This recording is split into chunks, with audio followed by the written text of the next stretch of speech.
Hello guys, स्वागत है आपका डार्क स्पिरिट की एपिसोड नंबर 346 में। चलिए इसके एक्सप्लेनेशन को स्टार्ट करते हैं। तो अभी तक जो चैनल पर नए चैनल को सब्सक्राइब नहीं किया हो तो यार जल्दी से सब्सक्राइब कर दो, क्योंकि हम 10K के बहुत ज़्यादा करीब है, हम कर सकते हैं। चलो जल्दी से कर दो सब्सक्राइब। तो कर दिया, चलो स्टार्ट करते हैं। तो जैसे कि हमने लास्ट एपिसोड के एंड में उसी हट्टे कट्टे बंदे को देखा था, जो कि यहाँ पे बोल रहा होता है, जो मतलब उससे कि जन्मोजी से, जो कि टॉप का जीनियस है लोंगशा एम्पायर का। वो बंदा बोलता है कि क्यों ना हम यहाँ पे 36 लोगों को लेके चलते हैं, और जो भी उस स्नोई कॉम्पिटिशन के दौरान फर्स्ट राउंड में अगर कोई भी हमें कमजोर मिलता है, लोंगशा एम्पायर का कोई भी कमजोर बंदा हमें मिलता है, कल्टीवेटर मिलता है, तो हम उसको मार डालेंगे, जिससे हमारे लिए कोई भी ज्यादा बर्डन नहीं बनेगा और आगे चल के हम सेकंड राउंड में भी इसीलिए पहुंच जाएंगे। हमें कुछ लोगों की अलायंस बनानी चाहिए और सारे जितने पावरफुल लोग हैं उनको एक तरफ कर देना चाहिए, जिसमें सारे पावरफुल लोग रहने वाले हैं। और लोंगशा एम्पायर के जितने भी जो फर्स्ट राउंड में जितने भी हमको कल्टीवेटर मिलेंगे जो कि कमजोर होंगे, तो हम उन्हें मार डालेंगे, जिससे हमारा जो रास्ता क्लियर हो जाएगा। और फिर वो जो हट्टा कट्टा बंदा होता है वो एक बंदे की तरफ इशारा करते हुए बोलता है, जैसे कि इन लोगों को यहाँ पर मर जाना चाहिए, क्योंकि ये इतने ज्यादा कमजोर है कि लगता नहीं है कंपटीशन में ठीक से भाग ले पाएंगे, नहीं मतलब अच्छा परफॉर्म कर पाएंगे एक तरह से। तो सबसे ज्यादा बेहतर यही होगा कि इन लोगों को यहाँ पे मर जाना चाहिए, जिससे हमारा जो रास्ता है वो एक तरह से क्लियर हो जाएगा। और वो कमजोर से एक बंदे की तरफ इशारा करके उसके बारे में बता रहा होता है और बेइज्जती कर रहा होता है उसकी, जबकि हमारा जो लिनफेंग होता है वो यहाँ पे उस हट्टे कट्टे बंदे की तरफ देखता है और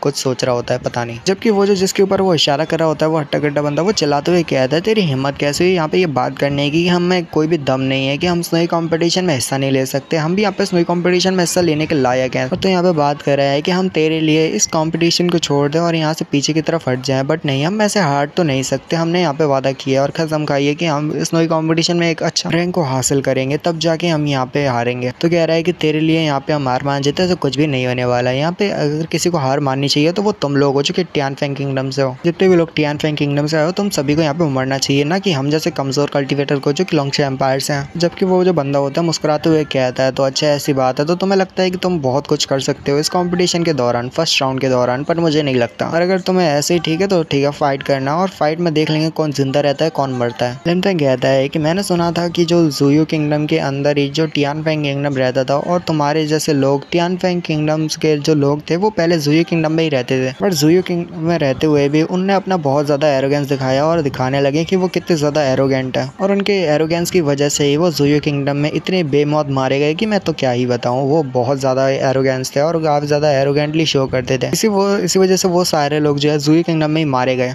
और जैसे कि तुम्हारा जो टियानफेंग किंगडम का जो प्रिंस था, जो कि यहाँ पे मारा गया है बेचारा, वो यहाँ पे इतनी बेमौत मारा गया, जबकि वो यहाँ पे मर चुका है। तो मुझे समझ नहीं आ रहा कि तुम लोग अपने क्लैन को और अपनी जो जनरेशन है उसको आगे इंक्रीज कैसे करोगे। तो मैं तो यहाँ पे अपने जो आगे के लोग हैं उनको इंक्रीज करने पे ध्यान देना चाहिए, पर उल्टा तुम तो यहाँ पे मरने का सोच रहे हो कि तुम कैसे यहाँ पे मरने वाले हो, तुम यहाँ पे ऐसे ही मारे जाओगे, जबकि जो तुम्हारा एरोगेंट रहेगा वो वैसे ही यूजलेस चला जाएगा। टियानफेंग किंगडम के लोग सारे ऐसे ही होते हैं, बहुत ज्यादा एरोगेंट, और साथ ही वो जो होता है उस हट्टे कट्टे बंदे की, जो कि टियानफेंग किंगडम से होता है, उसकी बहुत ज्यादा इंसल्ट कर देता है सभी लोगों के सामने। जबकि वो जो हट्टा कट्टा बंदा होता है उसको अपनी इंसल्ट सुनने के बाद बहुत ज्यादा गुस्सा आता है और वो लिनफेंग से कहता है, तू कमीने कही कि तेरी आखिर हिम्मत कैसे हुई, तू यान रिलेम के 4th लेवल पे है, और तेरी जरूरत कैसे हुई यहाँ पे सभी लोगों के सामने मेरी इंसल्ट करने की, तेरे पास कौन से राइट है कि तू यहाँ पे मेरे बारे में बात कर सकता है, तेरे पास कोई भी राइट नहीं है, तो यहाँ पे अपना मुंह बंद रख, वरना तेरे लिए बहुत ज्यादा प्रॉब्लम हो जाएगी। जबकि हमारा लिनफेंग कहता है अपनी बात को कंटिन्यू करते हुए कि जब भी कोई तुम्हारे सामने बात कर रहा हो, सच बोल रहा हो, तो उसको अपना जो पूरा सेंटेंस है वो कंप्लीट करने दिया करो। तो हाँ, जैसे कि तुम्हें याद होगा कि जो टियानफेंग किंगडम था, जब वो ज़ुयू किंगडम के अंदर आया, तो ज़ुयू किंगडम के अंदर आने के बाद उसने जितना भी सब कुछ सहा है और उसके साथ जितना भी कुछ एक्सीडेंट वगैरह हुआ है, सॉरी इंसिडेंट वगैरह हुआ है, तो वो तो तुम्हें याद ही होगा अच्छे से। और जैसे कि तुम यहाँ पे देख सकते हो, स्नोई कंपटीशन में हिस्सा लेने के लिए अभी भी तुम अपने कुछ पावरफुल लोगों को यहाँ पे लेके आए हो, जैसे तुम इस स्नोई कंपटीशन के पहले राउंड को जीत सको। पर मुझे नहीं लगता ये लोग भी वैसे ही मारे जाएंगे जैसे पहले के टाइम जब तुम्हारे टियानफेंग किंगडम से ज़ुयू किंगडम में लोग आए थे और वो कैसे मारे गए, वैसे तुम्हारे अभी ये टाइम भी जो लोग हैं वो मारे जाएंगे। तभी दिखाते वो लोग बात ही कर रहे होते कि पीछे से एक बंदा निकलता है, पता नहीं वो कौन रहता है, वो साथ ही आते ही कहता है, तो ये टियानफेंग किंगडम का मास्टर गु योंग है। तो वो जो टियानफेंग किंगडम का जो वो बंदा मास्टर रहता है, वो साथ ही वहाँ पे आते हुए कहता है, लिनफेंग के बारे में बोलता है कि तू कमीने कहीं के यहाँ पे इतनी सारी भीड़ में तू यहाँ पे ऐसे बकवास कैसे कर सकता है हमारी टियानफेंग किंगडम के बारे में, तेरे को यहाँ पे पता नहीं कि हमारा टियानफेंग किंगडम कितना ज्यादा बड़ा पावरफुल किंगडम है। और वो साथ ही फिर जो टियानफेंग किंगडम का जो वो मास्टर रहता है, वो अपने एक साथी जो कि वही हट्टा कट्टा बंदा है जो कि टियानफेंग किंगडम से है, तो वो उससे बोलता है कि तुम यहाँ पे रहने दो, इस बंदे को तो हमारे एनवॉय से सबक सिखा देंगे। साथ ही वो मास्टर कहता है कि हम इस लड़के को ऐसे नहीं जानने दे सकते। असल में जो मास्टर होता है वो टियानफेंग किंगडम से ही होता है, जो कि अपने साथ कुछ पावरफुल लोगों को लेके आया हुआ होता है, जबकि उसके पीछे जितने भी सारे लोगों को लेके आया होता है, उसमें से एक बंदा कहता है कि ये कमीना ये इंसान ये बहुत ज़्यादा बुरा है। हम तो यहाँ पे दुआ करेंगे कि ये जो लड़का है, ये जो इंसान जो कि काफ़ी ज़्यादा एरोगेंटली यहाँ पे बात कर रहा है हमारे टियानफेंग किंगडम के बारे में, लिनफे की बात कर रहा है, तो ये जो यहाँ पे टियानफेंग किंगडम के बारे में बकवास कर रहा है, इस लड़के का तो पहले राउंड में मर जाना सबसे ज़्यादा बेहतर होगा। जो भी इसके पक्ष में जो भी इसके साथ है वो भी यहाँ पे मर जाए तो अच्छा होगा, डायरेक्टली यहाँ पे मर जाए तो। क्योंकि जो हमारा जन्मोजी होता है वो यहाँ पे बहुत ज़्यादा गुस्सा हो जाता है और कहता है, जन्मोजी काफ़ी ज़्यादा गुस्सा होते हुए बोलता है कि मास्टर गुयोंग आप यहाँ पे क्या कर रहे हो, आपको यहाँ पे किसी और वक्त के लिए और किसी और चीज़ के लिए बुलाया गया था, पर ज़रा देखो आप तो यहाँ पे आके एक जूनियर पे इतना ज़्यादा गुस्सा कर रहे हो और यहाँ पे उसको मारने की बात कर रहे हो। आखिर आप ये ऐसे यहाँ पे कैसे कर सकते हो, और आप यहाँ पे यंग टैलेंट्स के बीच में ऐसे इंटरफेयर नहीं कर सकते। आप एक सीनियर हो तो आप सीनियर की तरह आपको बर्ताव करना चाहिए। और अब बॉस बहुत हुआ, कि जो गुयोंग होते बोलते हैं अच्छा ठीक है मैं समझ गया। तो साथ ही जन्मोजी गुस्सा होते हुए फिर से बोलता है कि गुयोंग तुम यहाँ पे भूलो मत कि आप एक सीनियर हो और यहाँ पे अपने जो भी पर्सनल ग्रजेस हैं उनको थोड़ी देर के लिए अपने आप को शांत करना चाहिए आपको। ये सभी लोग स्नोई कंपटीशन में हिस्सा लेने वाले हैं और यहाँ पे ये आपकी मदद ही करने वाले एक तरह से। मतलब अपने ही लोगों को कैसे मार सकते हो, आपको ऐसी सोच नहीं रखनी चाहिए। अब जो भी हुआ है वो यहाँ पे यही खत्म होता है और भी इसके आगे बात नहीं की जाएगी। तो साथ ही जो जन्मोजी वो बोलता है कि चलो ठीक है मैंने यहाँ पे जो भी बोला है वैसे तुम्हें करना होगा और स्नोई कंपटीशन में सभी लोग अच्छे से परफॉर्म करना और अच्छी रैंक को हासिल करना। जबकि दिखाते हैं हमारे गुयोंग को जो कि वहाँ से जाते हुए कहते हैं चलो वो सभी लोग मेरे पीछे आओ, यानी वो जितने भी कल्टिवेटर्स उसको लेके आए होते हैं उनसे कह रहे होते हैं कि चलो फिर हम भी यहाँ से चलते हैं। वो जितने भी कल्टिवेटर्स रहते हैं वो गुयोंग के पीछे पीछे वहाँ से चले जाते हैं पंछी पे बैठ के। दिखाते हैं वो जब लोग वहाँ से चले जाते हैं तो अचानक से बहुत ज़्यादा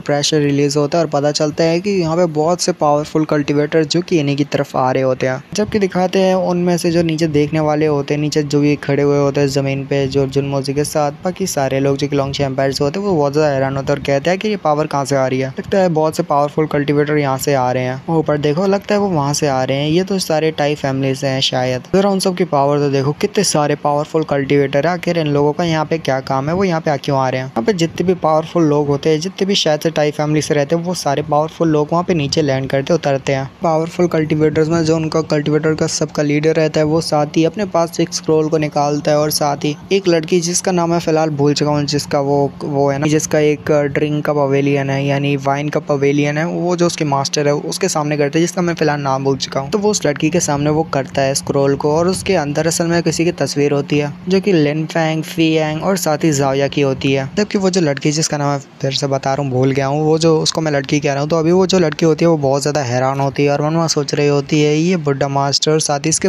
साथ जो जितने भी पावरफुल कल्टिवेटर आए हैं ये सभी लोग बहुत ज़्यादा पावरफुल है। देख के लगता है इन सभी का इंटेंशन लिनफेंग साथ ही फीएंग और उसकी जो सिस्टर लिनफेंग है उसको मारने का है। मेरे को यहाँ पे इनके बारे में एक्सपोज नहीं करना चाहिए और बताना नहीं चाहिए कि असल में ये कौन है। अगर मैंने बता दिया तो हो सकता है वो तीनों लोग यहाँ पे मारे जाएं। मेरे को यहाँ पे उनके बारे में कोई भी इन्फॉर्मेशन नहीं देनी चाहिए। तो साथ ही जो वो लड़की होती है यानी कि जो पवेलियन से होती है वो कहती है कि नहीं मैंने इनको कभी नहीं देखा, तुम जाके किसी और से पूछो, मैंने तो उनको कभी देखा भी नहीं है। जबकि वही टियानफेंग किंगडम से वो जो हट्टा कट्टा बंदा रहता है वो साथ ही देखता है उस लड़की की तरफ, यानी कि उसे पता चलता है, उसे कुछ लगता है जैसे उसने कुछ देखा हो। वो हट्टा कट्टा बंदा आगे बढ़ता है और वो जो टाई फैमिली का जो सभी को लीड कर रहा होता है, स्ट्रॉन्ग मैन को जो भी लीड कर रहा होता है बुड्ढा मास्टर, वो उससे कहता है कुछ, क्योंकि बुड्ढा मास्टर कहता है क्या बात है। फिर जब वो हट्टा कट्टा बंदा होता है वो कहता है असल में बात ये है जिनको तुम तीन लोगों को तुम ढूंढ रहे हो असल में मैं उनको जानता हूँ, अच्छे से जानता हूँ कि वो अभी कहाँ पे है। इसी के साथ ही वाला एपिसोड कहीं पे खत्म करते हैं। यू विल एंजॉय, कमेंट कर दो, लाइक कर दो, अच्छा लगता है यार करते हो यार। और हाँ कमेंट करने से मेरे को बहुत ज़्यादा मोटिवेशन मिलती है नेक्स्ट वीडियो बनाने की, तो कर देना यार, अच्छा लगता है। मिलता है अगले वीडियो में, बाय, सारा पीस, गुड बाय बाय।